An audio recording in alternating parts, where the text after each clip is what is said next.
Uma boa noite a todos, né, e todas. Sejam muito bem-vindas e bem-vindos. Hoje a gente tem, né, a Nath ali pela primeira vez, a Elisângela, né? Sejam muito bem-vindas, muito bem acolhidas à nossa família. Eu não sei, talvez as meninas devam estar um pouco perdidas, mas qualquer coisa, né? Abram o microfone, abram, se quiserem abrirem a câmera também, podem abrir. Fiquem bem à vontade. Me chamem, né? A gente aos poucos a gente vai tentando se organizar. Todo mundo conseguiu assistir a teleaula? Tudo certo? E como é que vocês estão? Já pegaram mais ou menos o andamento da plataforma, dos engajamentos, do material?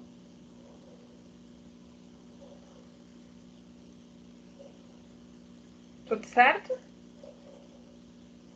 Tudo? Então tá. Qualquer dúvida vão me falando, tá?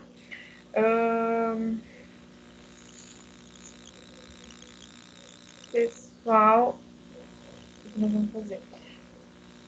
O que nós vamos fazer primeiro, tá? Sei sugestões. Ou a gente discute um pouco da teleaula de hoje primeiro, e depois a gente passa para as aulas atividade, ou a gente faz as aulas atividades anteriores, depois, por final, a gente discute e contextualiza essa aula. O que vocês acham?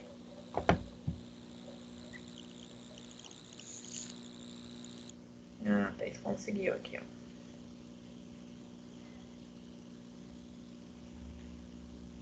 Hello, Thaís, seja muito bem-vinda.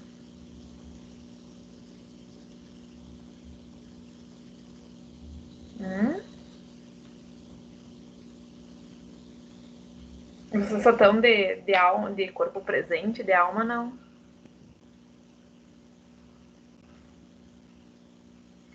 Ai, ai, ai. Não vou mais fazer online, então. Primeiro semestre as pessoas são mais acanhadas, né? Elas têm medo de falar bobagem. Já o segundo, ontem eu tive aula com o segundo semestre, eu nem precisei falar, o pessoal já ia, né? Ou eles. Levanta um pouquinho mais essa câmera. Um pouquinho mais levanta tua câmera. Isso, que a gente consegue te enxergar. Ótimo. Quando tu quiseres falar, daí tu só aperta ali no microfonezinho que a gente consegue te escutar também. Eu sei que às vezes não é novidade, né, o Tim. Isso, agora a Oi, gente tudo bem? tá. Tudo bem. Né? Mas Prazer, Lisângela, começando hoje. seja bem-vinda. Obrigada. Tu quer contar um pouquinho sobre ti, Elisa? O que que tu faz? Por que que tu escolheu a nutrição? Sim, eu sou técnica em enfermagem, trabalho no Hospital Universitário de Santa Maria. Escolhi nutrição por ser mais ou menos coincidir com a minha área, né? E porque eu gosto da nutrição. Tu, por acaso, é colega da Márcia? Sim, sou cunhada. Ah, é? Da Hum. Márcia, nossa colega. Isso? A Márcia Basso? Isso. Sim. Aham. Ah, que legal. Já estamos em família, então. Vamos estudar juntas. Aham. Eu estava assistindo a aula juntas, nós estávamos com um probleminha, não estava conseguindo acessar, mas depois deu certo. Ah, que bom. Quando vocês. Isso já aconteceu, tá? Só para deixar bem esclarecido. Se vocês forem assistir a aula juntas, é bom que as duas loguem na plataforma por causa da presença, né? Tipo aqui, Sim, cada uma olhando para o seu norte. hoje tá certinho. Tipo, tu tá no teu Teams e a Márcia tá no dela. Então, para não, para as duas ganharem presença. Porque senão eu não sei, né? Se tem mais de uma, eles não abrem a câmera, aí acaba ganhando falta. Não, tranquilo. Uhum. Tá? Mas seja muito bem-vinda. Obrigada. Hum, deixa eu ver. Então tá. Deixa eu pegar. Vocês têm aí então as aulas de atividades da um, da 2, da 3. Vamos então contextualizar. Deixa eu baixar. Tá. Já conseguiu te achar eles na plataforma? Tudo ok? Eu dei uma olhada agora de noite ali, eu consegui dar uma olhada, mas não me achei muito ainda. Tá bem. Mas, Elise, abaixo de cada teleaula, a gente tem a aula-atividade, tá? Então, como é que funciona a organização? A gente assiste a teleaula e aí depois a gente tem essa aula-atividade, que são exercícios, né, para a gente contextualizar. Então, é bom que sempre, quando for presencial ou online, tu já esteja com essa aula-atividade ou pronta, ou pelo menos, né, impressa, para que a gente possa debater. Certo? Então, todo mundo pode pegar ali a teleaula 1, desculpa, a aula atividade 1. Tá.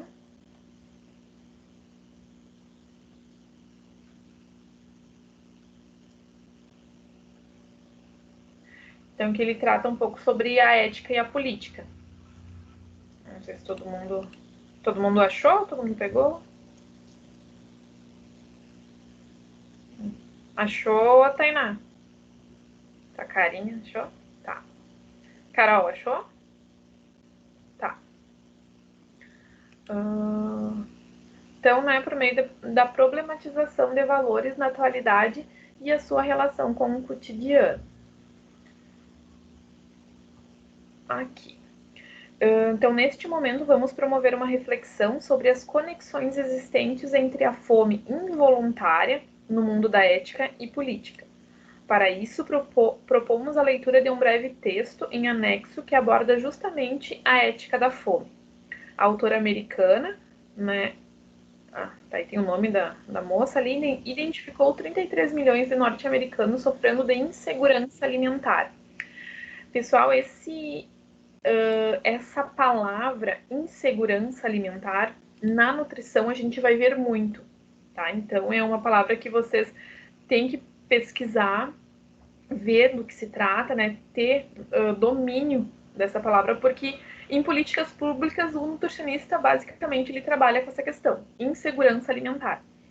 Eu particularmente, né, amo esse lado de saúde coletiva, de saúde pública, de programas de combate à fome, né? Então é uma coisa que eu gosto bastante.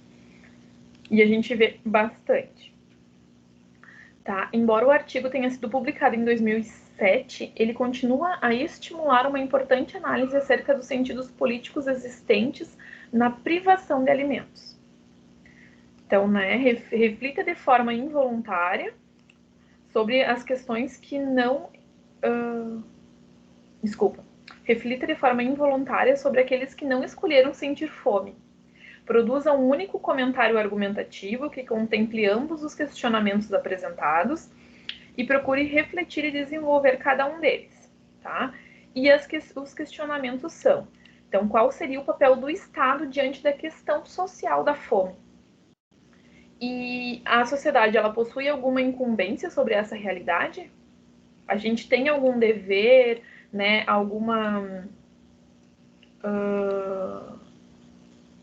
Não digo que alguma obrigação, né, sobre essa questão. O que vocês pensam sobre isso? Não é assegurado por lei? E isso tá lá na questão da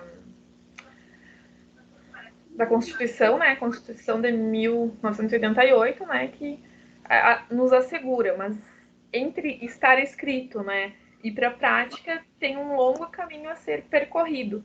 Então, realmente ali, como diz, qual seria então o papel do Estado diante dessa questão social da fome, né?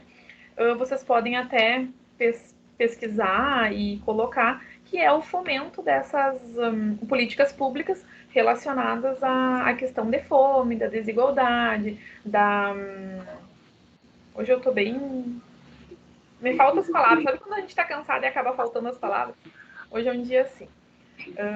A questão da redistribuição da renda, né, entre os brasileiros. Então, essa é uma questão que a gente pode pensar. Mas sim, o Estado, né, assegura que todos têm direito à alimentação. Mas isso nem sempre acontece. A sociedade, ela possui alguma incumbência sobre essa realidade? O que vocês acham? A gente tem alguma obrigação ou algum dever, né? Ou alguma, daqui a pouco, peso, né? Sobretudo, por todas as consequências que estão sendo, que a gente vivencia hoje. Ainda mais, né, num período de pandemia, que eu acho que essas aulas de éticas, elas nos fazem pensar bastante sobre isso. Um período em que a gente está vendo milhões e milhões de brasileiros desempregados, não só de brasileiros, mas todo ao redor do mundo, né, desempregados, e que muitos, milhares, acabaram vivendo de auxílio emergencial por esse tempo, né? E depois, né? Qual vai ser o reflexo daqui, sei lá, meio ano, 2 anos, 3 anos, 5 anos, né? Dessa crise que a gente está vivendo. Então isso nos faz refletir, nos faz pensar também bastante a respeito. Oi, Nath. Oi, prof, tudo bom? Tudo. Prof, sobre essa questão do, né, que foi trazida ali em relação ao auxílio emergencial, eu acredito que essa parte da sociedade, né, quando entra para o âmbito, para trazer para nós a responsabilidade, no momento que foi uma questão emergencial, que não foi tão fiscalizado, nós como indivíduos, no meu caso, eu sou autônoma, né? Então, eu pensei muitas vezes antes de pedir esse auxílio, embora fosse meu direito, porque muitas das vezes a gente tem que se colocar que no momento que eu recuso um auxílio, né, muitas famílias que têm uma baixa renda poderiam precisar do auxílio que eu tô tomando do outro, né? Então, o que eu analiso assim, ó, é que muitas das vezes a gente joga pro poder, né? Para o poder público, para o poder legislativo, uma responsabilidade sobre a fome, né? Ou sobre qualquer âmbito social, a gente joga para o próximo e muitas das vezes a gente não olha para nós mesmos, né? Então, eu fico analisando essa relação. Até que ponto nós temos uma ética, né, que coincide com o discurso que a gente fala? Até que ponto a gente vive aquele discurso e até que ponto a gente só fala, né? Ou só olha para o próximo. Seria mais ou menos isso que eu analisei. Bem importante esse teu questionamento, Nath. Aristóteles, né, ele tem uma filosofia contemplativa. Ele dizia o quê? Que o ser humano, ele tem que se espelhar em outro ser humano para ele saber o que é ético, o que é moral, né? O que é... qual a virtude que tem. E muitas das vezes, que nem até a professora falou ali na teleaula, a gente, né, não faz atos corruptíveis que não tem esse nome, não dá esse nome, é o famoso jeitinho brasileiro, mas que no fundo não deixa de ser uma corrupção também, né? Então, não é responsabilidade, claro, dos governantes, sim, né, para uma fiscalização um pouco mais rigorosa, mas também é minha responsabilidade como cidadã, né, de eu avaliar, será que realmente eu preciso? Ah, mas todo mundo tá roubando, então também, né, vou aproveitar e pegar o meu também, né? Que mentalidade é essa? E eu não digo que daqui a pouco, né, muitos não fizeram isso porque realmente acabou acontecendo. E será que esse auxílio chegou lá pro miserável, chegou lá para aquela pessoa que, por exemplo, o auxílio emergencial foi feito virtual, né? Será que chegou para todo mundo? Todo mundo tem acesso à internet, celular, né? Aquele pobre, o miserável mesmo, será que chegou? Acho que não, né? Então, cabe a nós também pensar, né, da importância, por exemplo, de mais assistentes sociais nessa questão, né, da gente discutir isso com o maior número de profissionais, porque daqui a pouco eu tenho uma visão como nutricionista, daí vem o assistente social tem outra visão, vem o psicólogo tem outra visão, a gente se junta, né, consegue abordar mais questões, por exemplo, só uma pessoa, né, tendo uma visão unilateral. Mas isso é bem legal a tua colocação, Nath. Mais alguém quer colocar alguma questão? Quer problematizar? Não. Também tem a parte da ética, né? Se tu for pensar que nem Kant dizia que a ética é por obrigação, né? Então não é obrigação tua, mas é obrigação de quem comanda te dar esse suporte. Sim, Não só para os ser filhos o exemplo, né? É. Mas já dizia, né, que a gente precisa dar poder para as pessoas para ver quem realmente elas são. E eu fico me coçando porque eu acho, né, se fosse, por exemplo, dar essa aula que essa professora deu de ética e política, eu já ia estar lá tomando partido para um lado, né, e ela se conteve, porque nem sempre a gente pode externar nossa opinião. A gente está vivendo também uma fase que de muitos extremos, né? A pessoa é isso ou é aquilo. Ela não, se eu sou isso, eu não escuto o que a outra pessoa está falando só a minha verdade absoluta. E na realidade a gente perdeu essa questão do debate, da discussão, né? Então a gente se fecha na nossa verdade absoluta e é só aquilo que vale.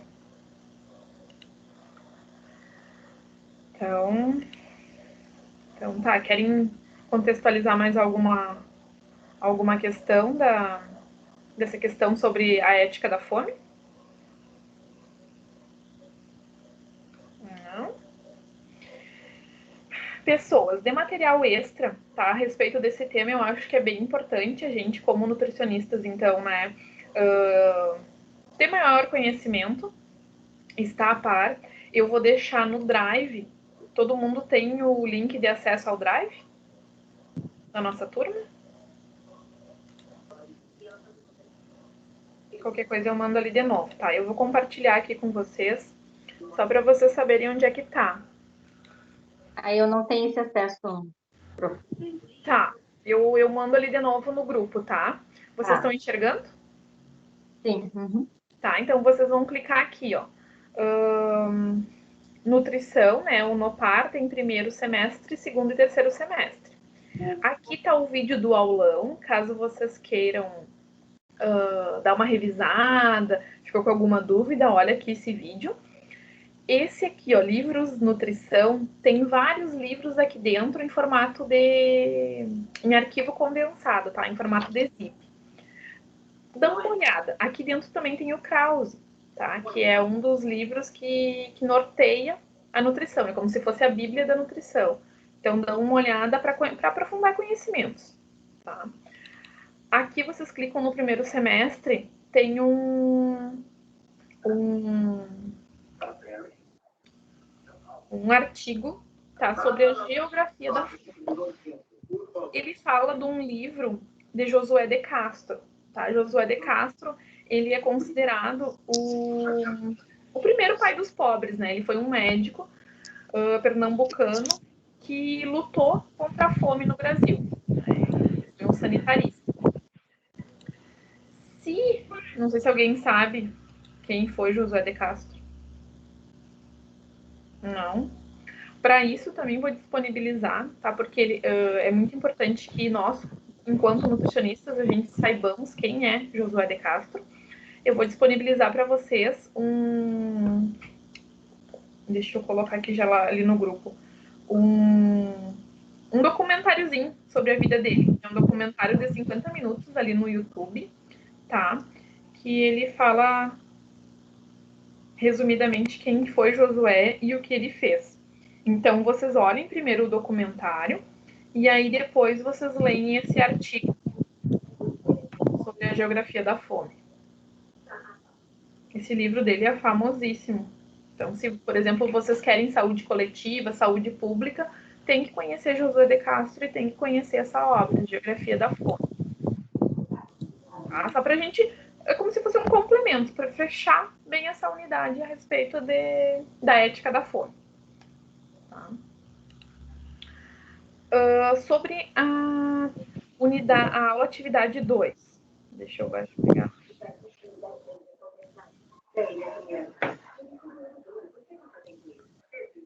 Eu acho que eu estou compartilhando ainda, né? Pode compartilhar. Nath, tu tá te achando no sistema? Agora eu tô me achando mais. Eu só tô ainda um pouquinho em dúvida com as questões dos fóruns ali, que eu vi que tem um agora pro dia 1º. Tá, o fórum, Ai. na realidade, é só tu responder. Sempre Tá. responde 2 vezes para fechar o engajamento em 100%. Se tu responder uma vez só, fecha em 50%. Se tu responder 2, fecha 100%. Ah, Tá? perfeito. É só essa questão. O fórum ele fica aberto enquanto que tiver o período da disciplina. Então, tu pode responder hoje ou amanhã, né? Mas até fechar a disciplina, tu tem que responder. Ah, tá. Tá? Obrigada. Então, a aula atividade 2, ela refere-se à cidadania e direitos humanos. Todo mundo pegou aí? Tem em mãos?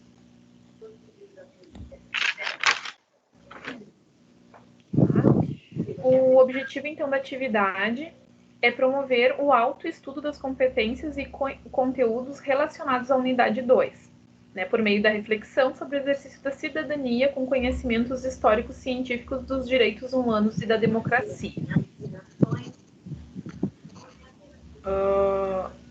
Então, a gente tem aqui, né, neste momento, vamos promover uma reflexão sobre as conexões existentes entre a cidadania e direitos humanos. Para isso, propomos, como cada ponto de partida, a leitura de um breve texto intitulado As Pessoas Querem Ser Cuidadas. A humanidade contemporânea, que não está recebendo o colo da compaixão e da gratidão, é a mesma que não tem acesso aos direitos que deveriam ser promovidos pelo Estado para garantir a reprodução da vida. A uma parcela expressiva da humanidade faltam os cuidados mais básicos, tais como água, alimentação, saúde, educação, moradia, trabalho e cultura. Assim, ela parece estar perdendo literalmente de sua vitalidade, secando, ficando sem referências e direção. Como, por exemplo, entre tantos possíveis, pense sobre os profissionais da saúde.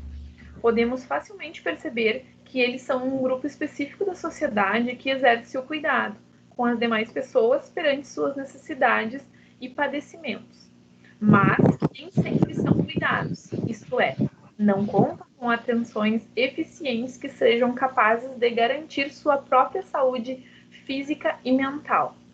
Tá aí a pandemia, né, para nos dizer que os profissionais estão extremamente vulneráveis, saúde mental extremamente deficitária, né, e que ninguém cuida de quem cuida. Tem até um livro, Quem Cuida de Quem Cuida, né? Quem cuida daquela mãe que está cuidando daquele bebê, por exemplo. Ela tem essa rede de apoio para cuidar ela ou não? Então, para a gente poder pensar também, né, a respeito disso. Então, a fim de aprofundar ainda mais as reflexões, responda: em que medida os direitos negligenciados dos cidadãos e da falta de perspectiva ou desesperança por melhor condição de vida acirram ainda mais as desigualdades? O que vocês acham? Em que medida os direitos negligenciados dos cidadãos e a falta de perspectiva ou desesperança por melhor condições de vida acirram mais a desigualdade?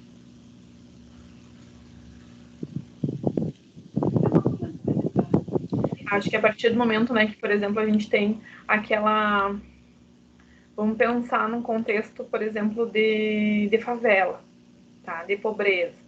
Que a gente tem uma criança que os pais, né, são recicladores, são catadores de lixo, e o pai não estudou, a mãe não estudou, né?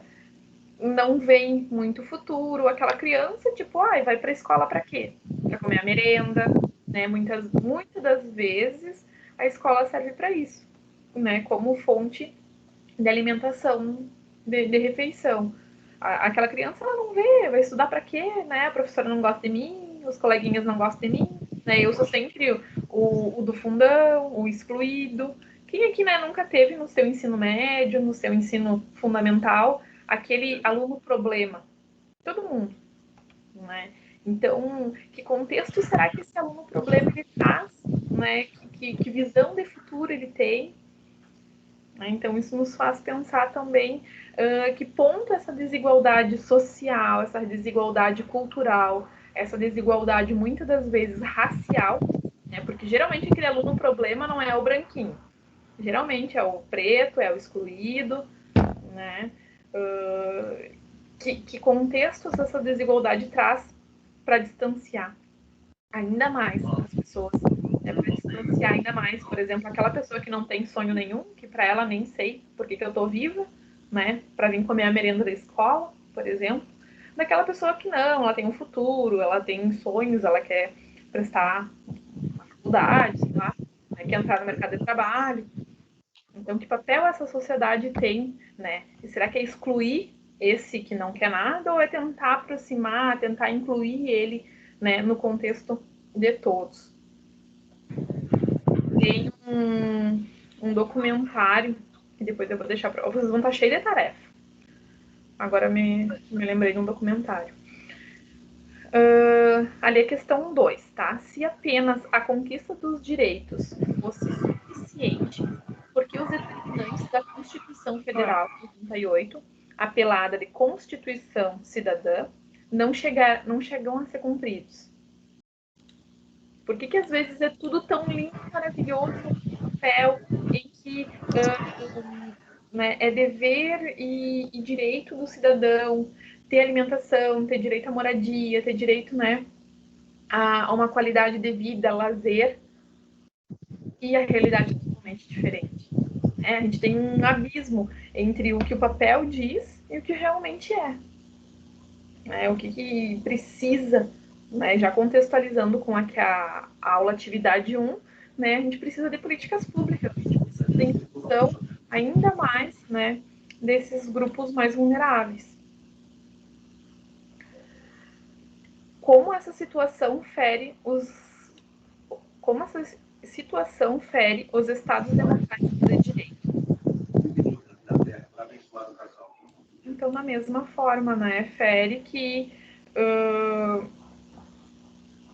assegura uma coisa que o Estado não consegue cumprir.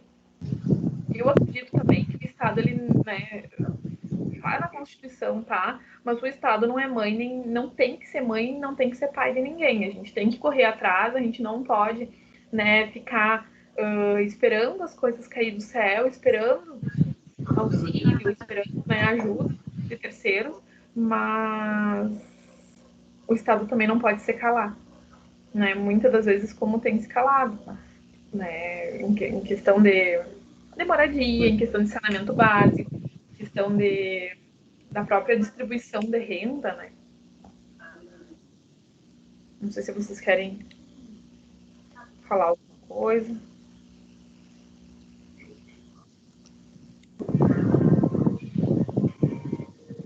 Mas a gente pensar, né, que a gente precisa olhar pelo o outro muito pelo contexto de que ele vem, né? Por que será que uma das questões que a gente fala também com essa função das aulas serem virtuais, por que tem alunos que não abrem a câmera, né? Por que tem alunos que não querem se mostrar? Porque às vezes a realidade por trás da câmera, ele não quer que os professores saibam, que os coleguinhas saibam, né? Nós até eu digo que a fase mais crítica é a infância e a adolescência, que a gente não formou uma personalidade ainda, né?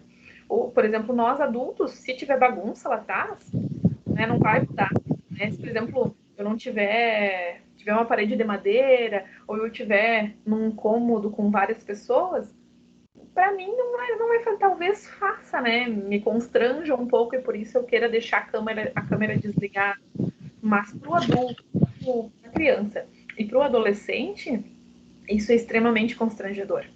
Né? Então, nos faz pensar também que a gente precisa, né, sair do nosso mundinho em que eu faço 5 refeições por dia, que eu tenho, por exemplo, o leite dentro de casa, eu tenho, né, todos os recursos, para aquela pessoa que faz uma refeição por dia só. Quando consegue fazer uma refeição?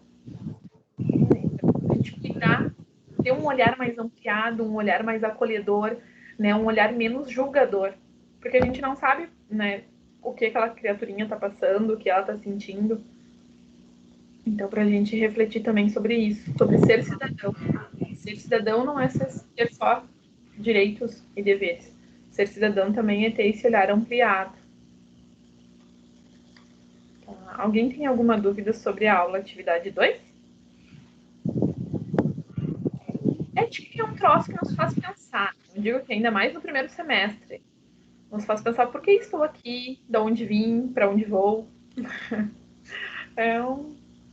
Nos faz realmente refletir sobre os nossos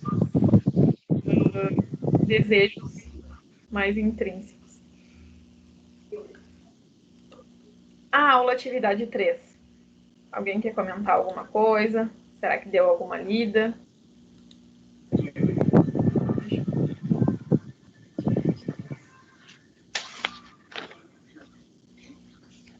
Tá, sobre os dilemas éticos da sociedade.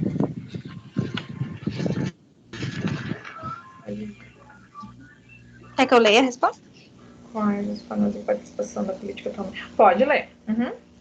Tá. Eu coloquei que também é na forma de sermos cidadãos, né? De votar, ser votados, direitos, deveres e de cumprir a nossa cidadania dessa forma.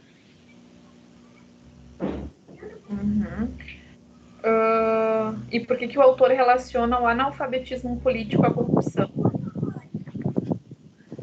Prof, eu acho que essa relação ela vem bem sobre aquilo, né, que o povo muitas das vezes acaba perecendo por falta de conhecimento. E como a gente vem de uma cultura onde a gente diz que política não se discute, né, foi tão... Política, religião e futebol, né? Não se discute. Futebol não se discute. Então foi tão intrínseco isso na nossa mente que a gente acredita nisso como uma verdade. Quando, no entanto, o que a gente analisa? Que muitas das vezes a gente não entende de política. A gente não entende de futebol ou a gente não entende de religião. Porque muitas das vezes eu entendo o meu posicionamento político. Então, no meu achismo, porque eu não tenho um conhecimento preciso sobre aquilo, eu vou defender uma ideologia de direita, de esquerda ou de centro, e eu vou defender aquilo ali e não vou dar o direito do próximo que tem uma outra visão vir, né, me confrontar, vamos dizer assim, porque eu não tenho argumentos suficientes para defender a minha tese. Então eu vejo muito isso. É uma tese rasa, né? Uma tese rasa, como uma falta de conhecimento. Então, eu pego algumas informações distintas, porque a mídia me passa, ou porque as redes sociais, Facebook, enfim, ou porque o meu colega, ou porque o meu amigo é da política e ele pensa assim, o partido dele pensa assim, e muitas das vezes eu não estudei sobre aquilo. E a gente vem de uma geração muito de defender ideologias, mas que não tem um embasamento preciso sobre essas ideologias, né? É tudo muito raso, muito superficial. E eu vejo que aí cabe o analfabetismo. E aí que dá o viés para a corrupção, porque nós não sabemos em quem votar, porque nós não sabemos como nos direcionar, porque realmente a gente não conhece sobre política, porque a gente não lembra qual foi os governantes que a gente colocou no último mandato. A gente lembra de presidente, prefeito, 2, 3 vereadores e acabou, né? Então eu vejo Só puxando, eu liguei aqui só porque eu achei interessante o que ela falou. Puxando para esse lado aí. Muitas das vezes a gente deixa de votar numa pessoa que talvez poderia fazer diferença, porque aqueles que estão na mídia são mais conhecidos, né? Foi o que mais amostra, né? Sim, foi o que até aconteceu nessas eleições, nas últimas eleições para presidente, né? Tinha pessoas boas até, que a gente talvez poderia fazer alguma mudança, alguma coisa, só que as pessoas votaram naqueles que eram mais conhecidos, que estavam mais na mídia, né? Porque se a gente for ver também, a grande parte da população não tem conhecimento, como ela disse, não tem conhecimento político, não tem conhecimento, né, estrutural para procurar também. Muito tá ali, tá jogado ali. Hoje em dia, com as redes sociais, fica muito difícil ainda, né, você saber o que é verdade e o que não é verdade. Porque muitas das coisas estão jogadas ali para você mastigado já. E daí eu vejo isso pelos meus pais, pela minha mãe, entendeu? Ela acredita em tudo que vê no WhatsApp. As correntes. Sim. Aí ela vem me perguntar, não, mas eu vi no WhatsApp que fulano falou não sei o quê. E daí a gente que tem um pouco de estudo, né, a mais, assim, né? A gente que sabe, a gente que tem a curiosidade de procurar alguma coisa a mais, a gente vê que não é bem assim. Eu tive recentemente, semana passada eu estava em Manaus, né? E assim, é uma realidade. Tá lá? Tá assim, tá bem complicado a questão do Covid, tá faltando leito, né, nos hospitais. Eu fui pelo hospital militar, né? Mas assim, a realidade que eles vivem lá é totalmente diferente da que a gente vive aqui no Rio Grande do Sul, entendeu? Sempre assim, foi, né? E assim, é muito assustador, assim, sabe? Porque a gente vê o quanto que a corrupção faz mal lá em cima, entendeu? Para eles. O quanto de gente passa fome, o quanto as pessoas não têm estudo, assim. A cidade mal estruturada e tudo mais, assim. É uma realidade, assim, que você chega a se assustar. Eu sou de Minas, né? Então, assim, eu já sou meio acostumado um pouco. Mas da lá para do cima... café com leite. Mais para o norte é pior ainda. Então, assim, eu moro há 8 anos no Rio Grande do Sul e quando eu fui mais para o norte, eu fiquei, assim, parada, assim, porque muitos lugares lá não tem saneamento básico, assim, o básico A terra de ninguém. Viver, entendeu? Muitos vivem no beira do rio, né? Então, assim, tudo é política, né? Só que as pessoas ainda não se ligaram nisso. Pessoal, eu vejo muita gente falando, o Covid nada mais é do que política. Não é política, só política. Claro que tem a política envolvida no meio, mas é um todo, né? Porque é uma situação que talvez com um político que desse mais atenção, poderia não estar nessa situação que estamos agora, né? Provavelmente, né? Porque aí vem a base. Eu sempre digo, até quero colocar dois pontos para mim não perder o raciocínio. Primeiro, eu acho que essas últimas eleições foram votos de protesto, tá? Por gente que não tem nenhum conhecimento e não teve noção do que isso poderia ocasionar, né? Então, eu sempre digo, pô, tu vai votar se é um voto de protesto, vota em alguém que realmente vai fazer a diferença ou, né, alguém que tem pensamentos legais. Não vota num cara que não sabe nem quanto é 1 mais 1. É aquilo também, né? Igual as pessoas falaram, não, que o Bolsonaro ganhou por causa dos... Eu sou militar e não votei nele. Eu me isento dessa culpa. Assim como, por exemplo, o Bolsonaro é a personificação da igreja evangélica. As pessoas têm que... pessoas... É isso que eu falei antes, né? Foi jogado na rede e a pessoa acredita. Sim. Apareceu, não sei em qual lugar, aí a pessoa acredita, ela não procura, ela não pesquisa mais daquilo. Se tiver lá e o Bolsonaro é Deus na Terra, muitos vão acreditar, né? A pessoa não vai procurar além daquilo, ela não vai pesquisar, mesmo no Google, quem que é fulano, quem que é ciclano. Não, acreditar nos que estão ali na mídia, né? E eu digo assim, que no início, não sei se vocês eram todos assim, mas no início da pandemia eu assistia todo dia o boletim que dava na...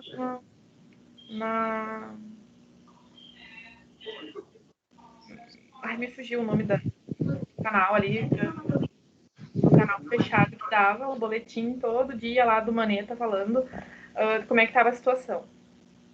Mas aquilo começou a me fazer tão mal, porque tu começa a agarrar um ódio das pessoas, tu começa a agarrar um ódio de tudo aquilo, que eu disse assim, não, chega, sabe? Não quero mais saber da pandemia, não quero mais ouvir nada, não quero... Porque a gente acaba enlouquecendo.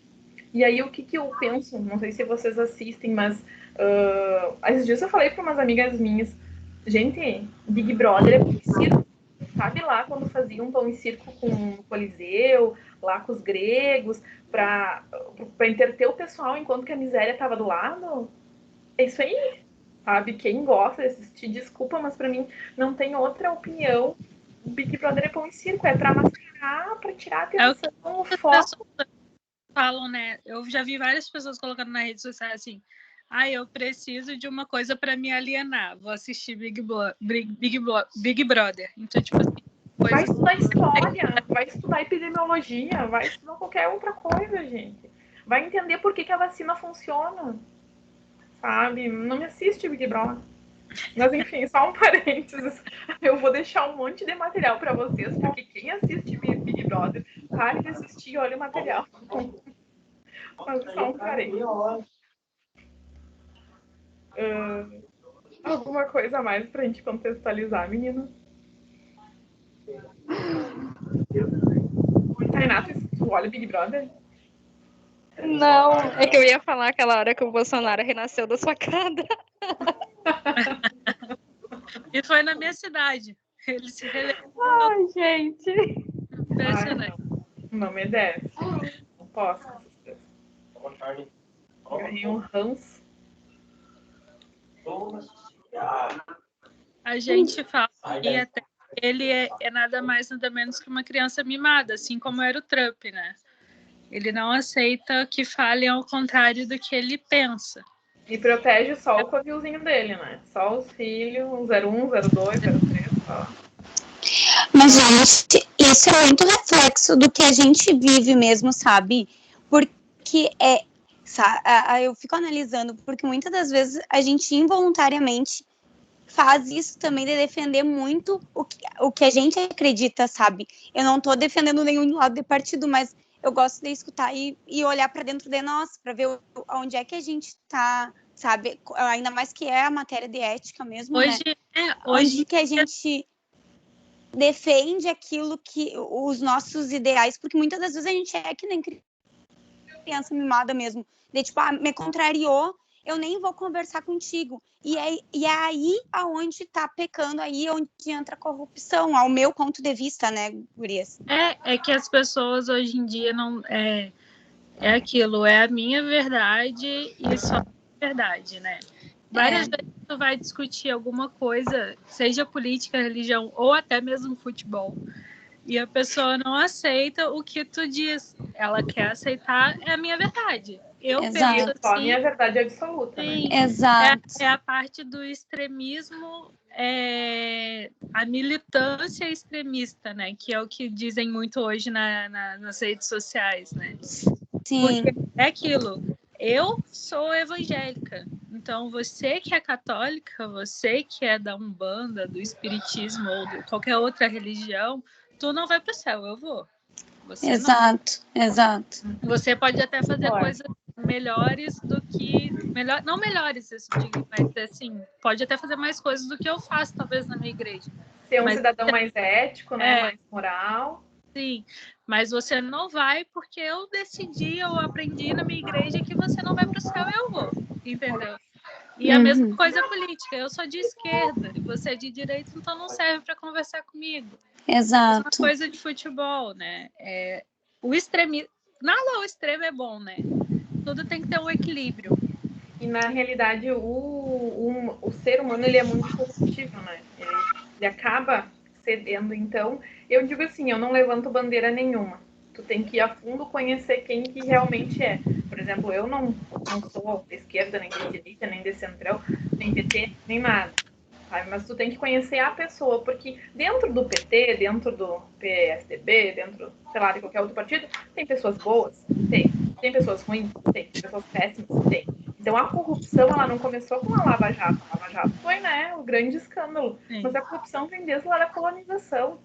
Né? Desde que Brasil é Brasil, tem corrupção. A partir do momento que Portugal colocou só vendido dentro e mandou para o Brasil, já começou a corrupção, né? Então... Exato. Não, e essa questão também, a gente fala muito de democracia, né? Mas, na verdade, não é o povo que escolhe. Porque a gente vendo dentro da política, tem as cadeiras por partidos, né? Então, aí a gente já perde um poder ilusório que a gente tem. Então, isso que era uma coisa também que eu, há pouco tempo, eu não sabia. Eu achava que eu votava, estava lá, o mais bem votado está lá. E a gente tem as cadeiras por partido, né? E é aí que começa também os acordos, né? As por coligações. trás, as coligações que a gente não tem ideia do que está sendo gerado, né? É o que ela falou ali, que é muito da política é o nepotismo e até mesmo essa parte de puxar as cadeiras, as bancadas eleitorais, né? Seu partido teve tantos votos, aí você puxa um outro. E muito daquilo também. Ai, o Tiririca é famoso, vou votar nele porque eu gosto das piadas dele. O cara não sabe nada, mas ele é engraçado também, né? Não sei, eu não sou muito ligada na política, mas eu sei que ele também tem um cargo lá bem importante. Né? Acaba que o povo, ele usa da democracia e ele acaba... Foi aquilo, acho que alguém comentou aqui, por ser engraçado, o direito que tu tem para tu mudar alguma coisa, você acaba não fazendo. Porque você acaba escolhendo uma pessoa que você acha engraçada, ou porque apareceu no Big Brother, ou porque é o dono da vendinha lá da esquina e é muito famoso no bairro. E assim vai, né? Vamos aqui para Santa Maria, né? O vereador Peio Rudes, que é dono de uma boate, ele foi eleito. Foi um voto de protesto? Talvez tenha sido, né? Tomara que ele faça um bom mandato, faça coisas boas realmente, né? Por essa parcela da população que ele defende, que são os LGBTs. Né? Tomara que ele faça um bom trabalho, seja só um voto de protesto. Um voto de engraçado. Nossa, muito legal, Gurias. Tô gostando. Porque a ética é isso, né? A gente ficar debatendo, é a gente tentar, né, abrir a nossa mente para o que o outro pensa, para ver se a gente consegue se complementar. Então, o que eu pensei? Tá? Tudo é material extra. Para a gente fechar essas 4 teleaulas. Então, tem ali no Drive o artigo, tá? Da Geografia da Fome. Eu vou deixar ali no grupo já coloquei ali, ó, o documentário sobre Josué de Castro, para a gente, né, ter um conhecimento, saber quem é Josué de Castro, para depois ler o livro dele, né, sobre esse artigo ali, sobre a geografia da fome. Outro que eu quero que vocês vejam, tá? É sobre o Antônio Bispo, que é um defensor dos quilombos. Então, vou deixar aqui também. Esse é curtinho, né? Ele tem uns 17, 18 minutos, mas é muito legal. Né? Ele fala sobre essa questão de... Na realidade, quem é Antônio Bispo? É um Zé Ninguém, sabe? Mas o que ele faz? Popular, ele representa um povo. Então, daqui a pouco, aquele doutor, pós-doutor, PhD, né, não tem a vivência que o Antônio Bispo tem. Né? Essa questão do saber popular, do defender a questão dos grupos minoritários. Aí, no caso, só exemplificando, né, esses grupos quilombolas. Vou deixar também para vocês, tá, um documentário a respeito de um... Eu vou achar aqui, depois eu coloco ali no grupo. A respeito de um menino, tá? Mais ou menos isso que a gente comentou. De um menino que era excluído durante aqui de Santa Maria, até. Foi um documentário que foi feito numa escola de Santa Maria, de um menino que era excluído, marginalizado, né? E enfim, a história que ele traz. Vou deixar esses 3 documentários em questão no final de semana ali, vocês olhem os 3, tá? Bem legal, até pra gente refletir bastante sobre isso. E aí, na próxima aula, a gente tira um tempinho para contextualizar esses conteúdos também, que é importante como forma de complementar a disciplina. Vocês têm alguma dúvida? Não? Não. Mas eu ia falar para vocês. Eu acho que era isso. Tá. Então agora, quem quiser abrir a câmera, abre. Eu vou baixar a lista de presença. E a gente vai fazer um print, tá? Para comprovar a aula. Peraí, que eu já digo. E aí, assim, ó, teoricamente a nossa aula vai até as 22, né? Mas como a gente não deu nenhum intervalinho, fica como se fosse um intervalo esse horário. Deixa eu abrir aqui participantes. Deixar a lista de presença. Depois, pessoal, eu deixo gravada essas... Quem baixou o Teams, ele fica no próprio Teams as gravações. Mas quem não baixou, eu baixo essa aula de hoje e aí eu disponibilizo o link ali no Drive também, tá? Pra caso vocês queiram ver a prof linda, maravilhosa. Deixa eu tirar um print, então. Todo mundo diga sim. Ótimo. Meninas e meninos, muito obrigada, então, por hoje. Vou deixar ali no nosso grupo o print para mim não perder depois, né? Eu agradeço, eu acho que assim fica melhor, né, do que foi a segunda aula e a primeira aula. Eu acho que a gente consegue debater bem melhor. As meninas que é a primeira vez, então, sejam muito bem-vindas. Qualquer dúvida, né, entrar em contato, a gente é uma grande família, tá? Sintam-se abraçados. Alguém tem algum questionamento? Quer falar alguma coisa? Vou parar a gravação aqui.